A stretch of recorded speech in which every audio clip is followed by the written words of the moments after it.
Oke guys, welcome back to Daily Charting with Toshi, di mana kita akan daily chart your favorite cryptocurrencies. Oke, dalam 24 jam terakhir, cryptocurrency market meningkat lagi sebesar 1,51%. Dengan total market cap mencapai di 1,92 triliun US dollars. Ya, kita bisa lihat untuk Bitcoin dia kembali di atas 42.000 ya. Kemarin sempat ke 40 ribuan something.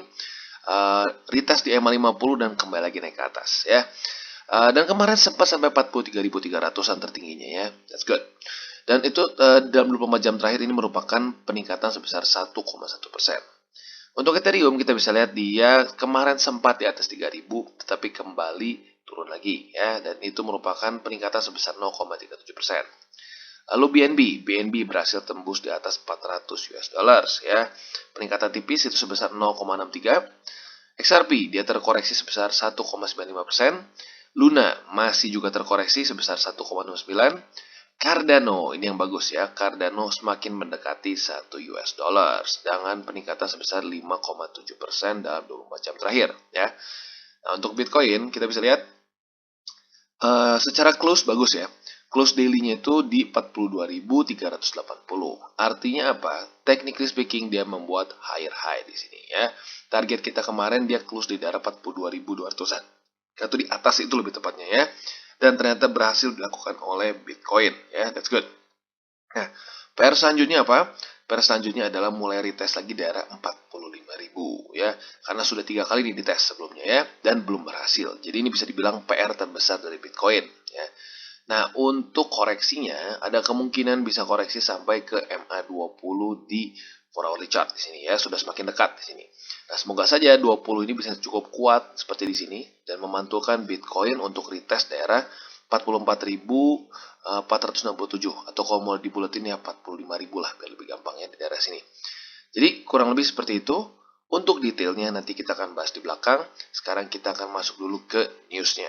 Oke, dan kita masuk ke beritanya ya. Ray Dalio's Bridgewater Investing in Crypto Fund. Ya, ini cukup menarik. Kenapa? Karena Bridgewater ini adalah hedge fund terbesar di dunia ya, dan dia mulai menunjukkan ketertarikannya terhadap crypto fund ya, atau lebih tepatnya aset kripto lah ya. Nah, kita langsung masuk ke beritanya. Jadi seperti yang kita tahu ya, Bridgewater ini adalah hedge fund terbesar di dunia dan dia sekarang sedang mempersiapkan crypto fund mereka nih. Desas-desusnya seperti itu. Nah, ini bisa dibilang menjadi satu sinyal terjelas ya bagi hedge fund ini untuk masuk ke dalam aset kelas kripto.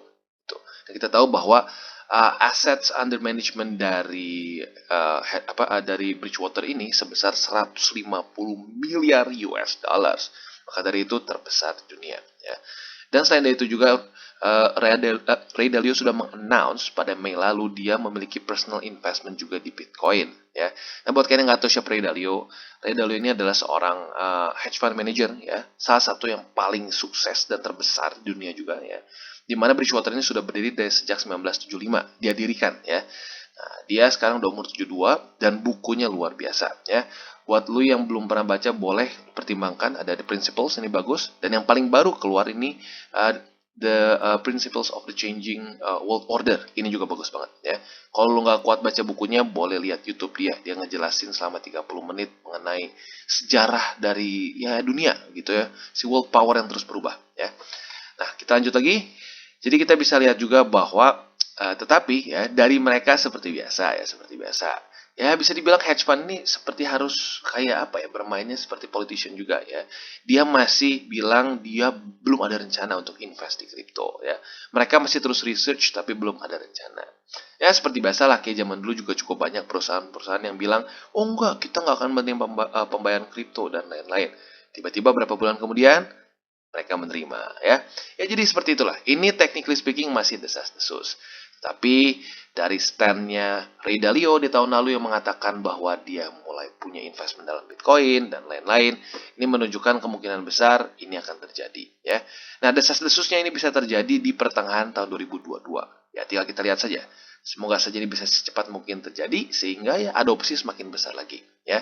Jadi kalau kita lihat ya sekarang trennya semakin banyak para institutional investor melihat kegunaan dari Bitcoin ya.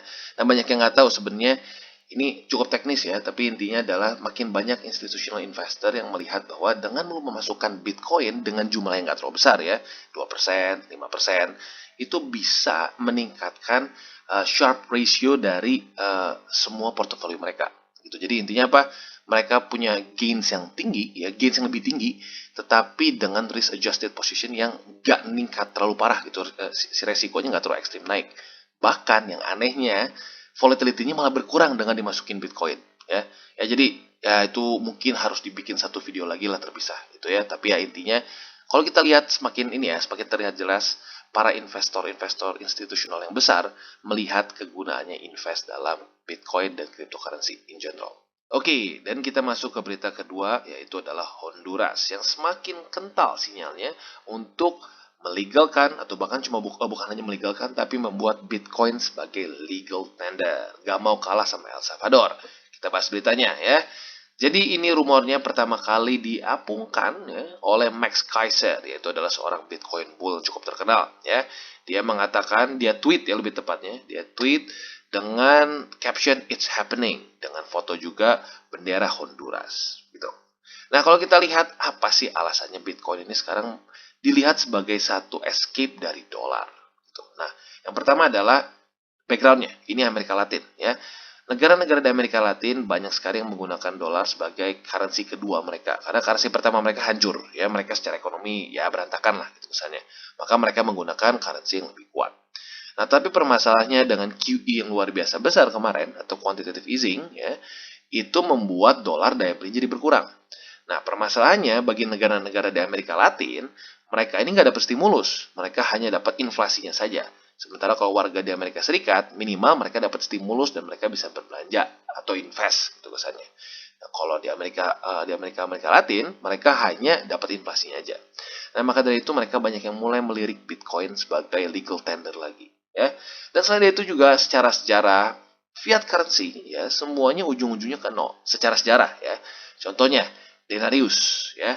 Denarius kita bisa tahu awalnya mereka itu gold dan silver.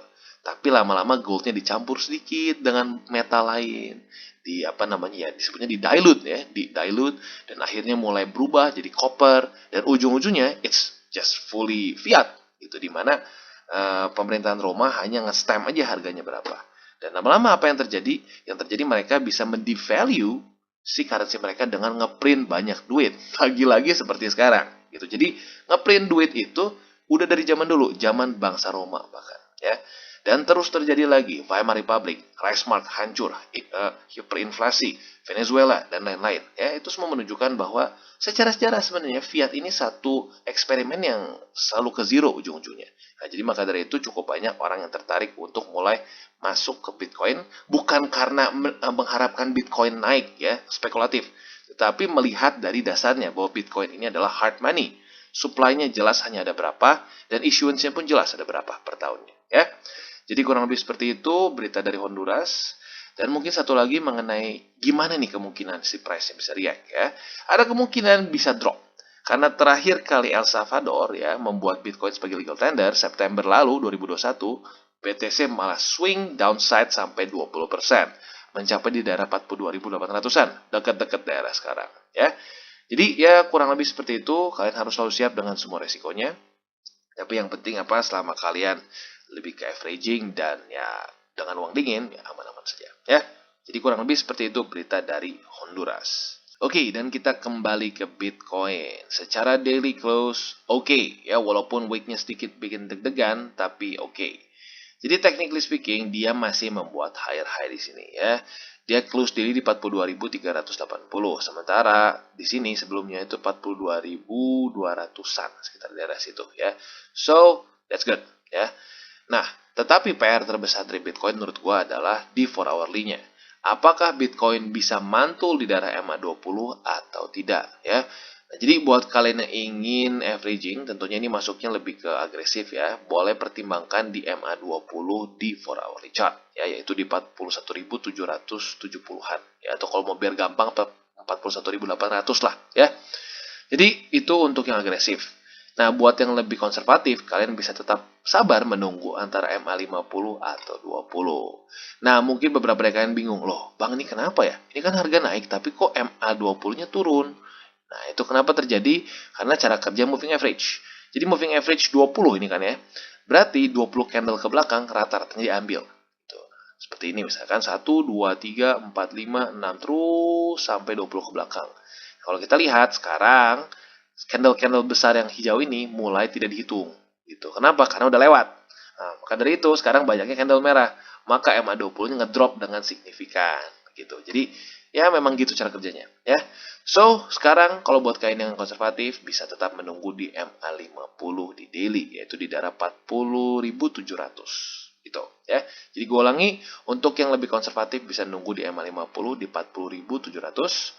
Buat yang lebih agresif bisa pertimbangkan di MA20 di daily, di 4 hourly, di 4 hourly yaitu di 41.771. Ya. Jadi kurang lebih seperti itu untuk Bitcoin. Dan bagi kalian yang ingin trade Bitcoin, ya untuk averaging juga bisa menggunakan link referral kita di bawah. Ada macam-macam. Ada Bybit, ada Maxi, ada Huobi, dan macam-macam lagi. Ya, tentunya tidak wajib, tapi dengan lu menggunakan link referral kita, lu secara langsung membantu perkembangan dari TCI. Dan satu lagi juga, DCWT ini bukanlah bagi-bagi sinyal. Itu yang pertama. Yang kedua, dan ini bukanlah financial advice. Jadi tujuannya sekali lagi gue tekankan untuk membiasakan para subscriber gue untuk bisa charting. Oke, dan Cardano ya luar biasa, luar biasa. Awalnya gue pikir dia bakal ke-reject lagi oleh MA50, ternyata tidak ya. Cardano berhasil menembus MA50 di daily ya. That's good, that's good. Dan jujurnya ini udah kapan ya terakhir kali dia menembus MA50 tuh? Udah lumayan lama. Di sini ya. Januari 2022. Udah berapa bulan lalu. Nah, jadi kita bisa lihat ya, akhirnya mulai ada momentum lagi untuk Cardano. Nah, sekarang kita bisa lihat Cardano mulai sepertinya sedikit kehabisan bensin ya, dan sepertinya dia mulai mau retest MA50 di daily. Nah, untuk sekarang ya, walaupun ini di daily, kalau lu mau averaging di MA50, masuknya lebih ke high risk menurut gua ya. Karena kenapa? Sekarang ini masih di luar dari Bollinger Band. Jadi hari ini unik ya, buat yang agresif justru malah di daily. Untuk di 4 hourly-nya malah bisa dibilang yang sedikit lebih cenderung konservatif ya. Nah, jadi rada kebalik hari ini ya, cukup aneh. Jadi buat yang konservatif mungkin bisa nunggu di antara MA200 ya. Ya di daerah sini lah, di daerah MA200 yaitu di sekitar 87 sen. Gitu. Jadi itu buat yang lebih konservatif ya. Jadi kebalik hari ini gue ingetin ya. Yang konservatif bisa nunggu di 200 di sekitar 87 dolar. Kalau buat yang lebih agresif malah bisa di MA50 yaitu di 94 sen ya. Jadi gue ulangi, untuk yang lebih agresif ya, sekali lagi jangan ketukar malah di daily ya, yaitu di MA50 di 94 sen. Nah, buat yang lebih konservatif bisa nunggu di MA200 di 4 hourly chart yaitu di 87 sen ya. Jadi kurang lebih seperti itu untuk Cardano, overall good ya. Karena kenapa? Selain dari nembus MA50 di sini, dia menyelesaikan PR-nya yaitu menembus lower high di sini ya, yaitu di sekitar daerah 96 ya, 96 lah ya. Ya sekitar 96 sen. That's good ya. Dan tentunya harapannya adalah dia bisa hold MA50 di sini ya, hold 50, pantul di sini dan lanjut lagi ke atas, kembali membuat higher high ya. Itu yang paling bagusnya ya. Kalau gue pribadi sih seperti yang gue bilang ya, gue sudah ada posisi di daerah bawah-bawah sini, jadi gue pribadi akan tunggu dulu ya sampai MA50-nya konfirmasi benar-benar menjadi support. Baru setelah itu gue akan beli kalau terjadi pantulan atau sampai terjadi golden cross ya. Jadi ada pilihan ketiga nih yang benar-benar konservatif ya, itu bisa tunggu sampai MA20 yang golden cross dengan MA50 dan memantulkan harga Cardano ya. Jadi bisa seperti itu ya, ada 3. Tapi jujurnya kalau buat golden cross masih rada lama, jadi kita bahasnya nanti-nanti aja ya. Jadi hari ini lebih kedua itu aja. Jadi kurang lebih seperti itu untuk Cardano. Oke, dan selanjutnya BNB ya. Good newsnya ya, daily close-nya kemarin atau lebih tepatnya jam 7 pagi tadi bagus ya. Dia membuat higher high. Di sini kita bisa lihat otomatis lebih tinggi daripada si previous high-nya di sini ya. Berarti dia mulai membuat apa? High, ya, higher low, higher high, higher low, dan higher high lagi. That's the good news.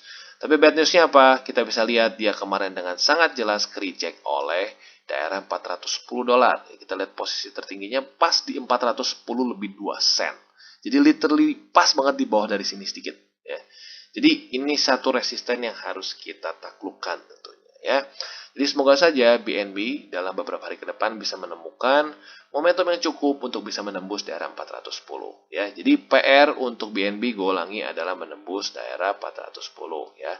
Dan lebih bagus lagi setelah dia tembus retest ya. Nah, jadi untuk sekarang ada dua nih ya, buat kalian yang lebih yang lebih konservatif bisa tunggu kena MA50 lagi atau tidak ya. Jadi bisa buy limit di MA50 yaitu di $391. Atau kalian bisa lebih bersabar, tunggu sampai dia menembus daerah 410, retest 410 sebagai support dan baru beli di daerah sini ya. Itu buat yang kedua. Nah, buat yang agresif banget ya bisa pertimbangkan di MA20 sekarang dan basically dapat posisi sampai nggak perlu tembus dulu 410. Itu dapat di sekitar 398 ya. Jadi gue ulangi, untuk yang lebih agresif bisa di MA20 di 398. Buat yang lebih konservatif bisa nunggu di MA50 atau tunggu sampai breakout dan tunggu pantulan di 410 ya. Jadi kurang lebih seperti itu untuk BNB, quite simple. Dan kalau kita lihat bahkan di 4 hourly-nya juga dengan sangat jelas dia masih ke reject daerah sini ya.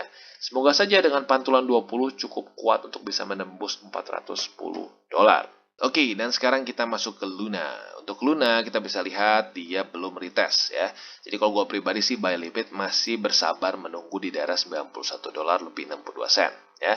Nah, ini breakout sejak tanggal 21 Maret. Dan bisa dibilang cukup oke ya. Tinggal kita lihat apakah Luna bisa benar-benar menahan harga di daerah sini dan terpantul lagi ke atas atau tidak. Itu karena sebenarnya bisa dibilang secara struktur bagus. Kemarin tanggal 21 breakoutnya ini menembus lower high di sini. Artinya apa? Strukturnya pecah gitu ya. Lower high pecah sama higher high. Ya, that's good. Nah, tinggal kita lihat apakah bisa nggak mantul atau enggak ya. Kalau bisa mantul, itu pertanda yang baik. Apalagi dibantu kalau Bitcoin bisa mulai close weekly di atas dari bull support band ya. Jujurnya udah makin dekat ya. Kalau dia bisa close di 45-an ke atas lah. Atau kalau mau lebih gampang, weekly close Bitcoin lebih bagus di daerah 46.000. Dia weekly close di daerah 46.000, Luna tentunya menurut gue bisa sangat terbantu sekali dan mungkin bisa parabolik ya. Karena seperti yang gue bilang ya, altcoins performanya cenderung nggak terlalu bagus apabila Bitcoin sedang di bawah dari bull support band. Nah, Luna anomali. Apabila Bitcoin di atas dari bull support band, kemungkinan Luna bisa parabolik nggak kira-kira. Gitu ya, ada kemungkinan seperti itu. Ya, jadi semoga saja Bitcoin bisa mulai close weekly di atas bull support band.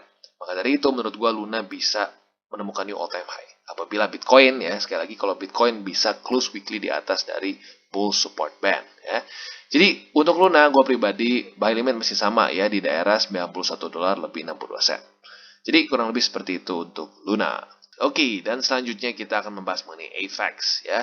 AVAX sudah ke reject berapa kali nih? 1, 2, 3. Udah 3 kali ke reject oleh upper band dari Bollinger Band di sini ya. Nah, sekarang sepertinya MA200 sudah semakin dekat ya. Jadi bagi kalian yang sudah menunggu di daerah sini ya, bersabarlah, sepertinya sebentar lagi akan kena. Jadi buat yang buy limitnya udah di daerah sini, semoga lu ingat buat geser ke sini ya. Sekarang ada di $81 lebih 36 sen. Jadi gue ulangi buat kalian yang mau averaging bisa pertimbangkan di daerah sini. $81 lebih 36 sen. Nah, ini masuknya ke medium risk ya, dimana dibilang konservatif banget juga enggak ya. Jadi gue ingetin di 200 di MA200 ini adalah di daerah medium ya, medium risk. Nah, buat yang konservatifnya gimana? Buat yang konservatifnya lo bisa nunggu golden cross dari MA50 atau 20 ya, tinggal lo pilih mana yang lebih enak buat lo ya. Nah, setelah dari situ kalau sudah terjadi golden cross, baru lo beli di pantulan salah satu MA yang kemungkinan bisa golden cross. Nah, di situ baru masuk. Itu masuknya lebih ke konservatif ya. Nah, buat yang agresif, sebenarnya sih menurut gua buat yang agresif sekarang ya boleh aja sih, boleh aja. Yaitu di MA50 di $81 lebih 12 sen. Jadi ya dibilang beda jauh sih enggak juga ya, cuma beda tipis. Maka dari itu ya menurut gua udahlah, daripada lu paksain agresif-agresifan, sabar aja. Kalau mau yang agresif gabung sama yang medium risk ya. Jadi kurang lebih seperti itu untuk AVAX, quite simple, dan tentunya apabila MA200-nya hold di sini ya, itu bisa menjadi satu peluang yang bagus untuk AVAX bisa kembali lagi rally dan melanjutkan PR-nya yaitu menembus daerah $95 dan juga bisa dibilang sebelumnya ada $91 ya. Yang bisa dibilang sudah dites 2 kali di sini tapi gagal. Jadi kurang lebih seperti itu untuk FX ya. PR-nya setelah kalau dia bisa mantul di 200 adalah $91 dan 95 sen sebagai resisten struktur. Oke, dan selanjutnya Polkadot. Really good. Ya, kita bisa lihat kemarin atau lebih tepat jam 7 pagi tadi close daily-nya bagus ya. Dia membuat higher high lagi ya. Setelah di sini dia sudah memecahkan struktur ya. Dan akhirnya sekarang membuat lagi higher high. Dan terpantul di EMA 50. Jadi congratulations juga bagi kalian yang sudah pasang di EMA 50. Sekarang sedang dalam posisi profit sekitar ya 9,5% lah ya kalau dibuletin sekitar daerah situ. Ya, jadi seperti itu. Nah, buat kalian yang belum pasang di 50 kemarin atau lupa, ya boleh pasang lagi. Itu masuknya lebih ke medium ya. Karena kalau mau konservatif banget, lebih baik nunggu sampai MA20-nya Golden Cross dan pantulan di situ. Ya, jadi buat yang konservatif nunggu Golden Cross dan pantulan di MA20.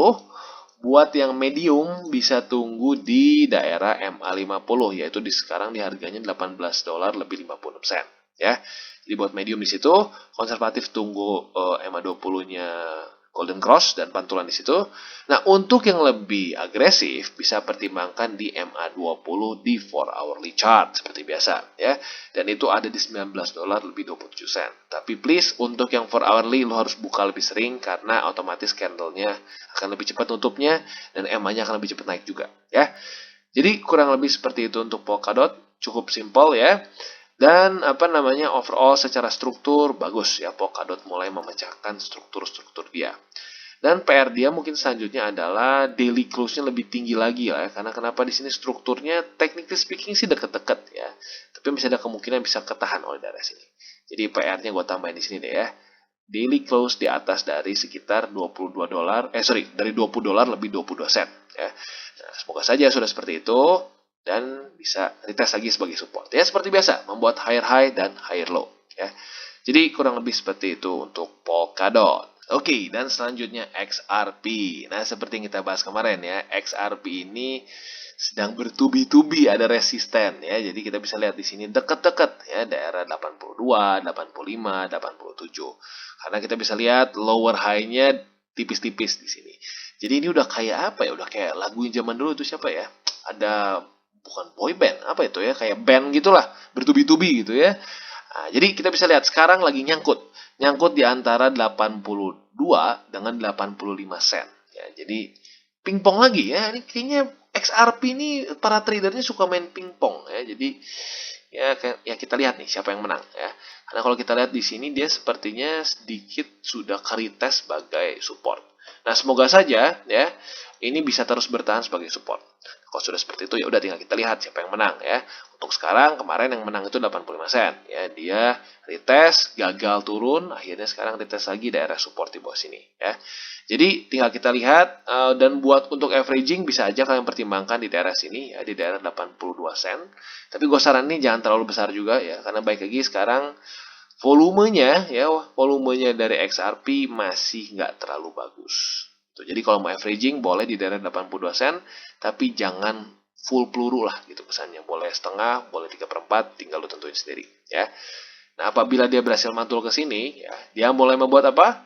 Higher low ya. Dan semoga saja higher high lagi ya. Jadi kurang lebih seperti itu untuk XRP dan tentunya PR-nya adalah satu udah beres nih, $82 tembus ya dan lagi nunggu konfirmasi. Nah, PR keduanya adalah nembus 85 dan ketiganya adalah 87 ya. Jadi kurang lebih seperti itu untuk XRP. Semoga saja semua PR-nya dia bisa kerjakan. Oke guys, jadi itu adalah akhir dari segmen DCWT kita pada hari ini. Dan jangan lupa bagi kalian yang merasakan manfaat dari segmen ini, jangan lupa untuk share ke teman-teman kalian. Dan apabila lu pengen mensupport channel kita, ya TCI, jangan lupa untuk menggunakan link referral kita di bawah. Nggak wajib ya, tetapi apabila lu menggunakan link referral kita di bawah, ada macam-macam ya, dari Bybit, Huobi, Maxi, toko kripto, dan banyak lagi ya. Ya, walaupun nggak wajib, tapi kalau menggunakan link referral kita, lu secara langsung membantu perkembangan dari TCI. Dan satu lagi, jangan lupa juga untuk join Telegram group kita, di mana kita bisa ngobrol-ngobrol santai mengenai dunia cryptocurrency secara dua arah. So, jangan lupa untuk like, subscribe, klik the bell icon, and see you on the next video.